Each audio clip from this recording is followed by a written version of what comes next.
he said the key to 50's success was his sense of urgency. And if you don't have a sense of urgency in everything that you do, it ruins everything. And he doesn't just talk about business people. He talks about poets. He talks about people who discover, who invent different medicines, like, poets, writers, whatever. It's always about urgency. Doing anything that makes your life better is uncomfortable. Going out and meeting somebody, taking a chance, trying to get that really hot girl in the bar to go on a date with you. It's all super uncomfortable, and it's very, very easy to just be passive. Oh, I don't necessarily have the energy to do that. I'm going to step back. I used to have a rule when this is how I met my wife. When I saw a cute girl who I wanted to talk to, I could only give myself 5 seconds after seeing her before I spoke to her. Urgency, baby. Rule. It was the 5 second rule, because if you don't talk to them within a couple seconds, you're never going to do it. And the longer you wait, the harder it gets. And so I always had the 5 second rule. I have a couple more on my list. Do you want me to go again, or do you want to do your second one? Yeah, go one more. Okay, so I think this one feeds into the next one, which is when you're starting a company, and people ask me a lot after our last episode where I spoke about the 4 or 5 companies that I'm starting. Nick, how do you have time to do this? How are you doing it yourself? And the answer is I'm not. I'm going and I'm tracking down people who are really good. And I want you to riff on this too, Sam, because you're a master of bringing people together.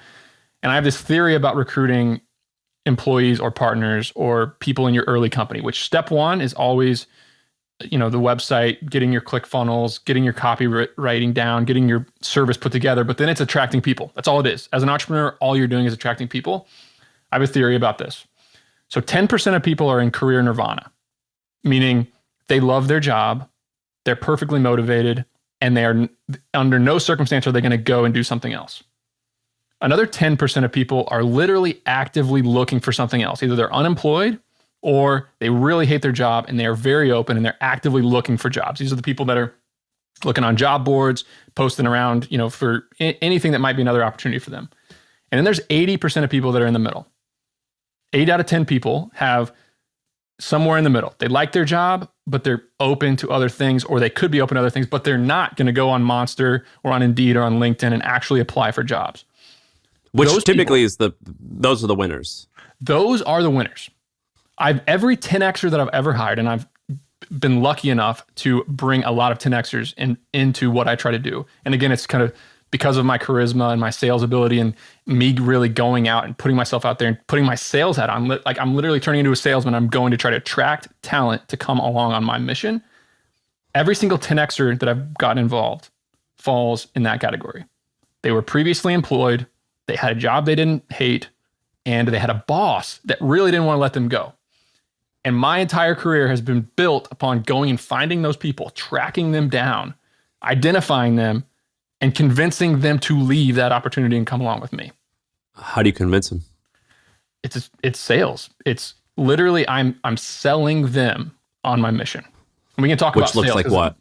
Sales is another thing, but I'm trying to tell them how they can win better than what they're winning right now with me. I can either make them more money, they can have a better quality of life, we can do something more fun. I got to get them to buy into my vision.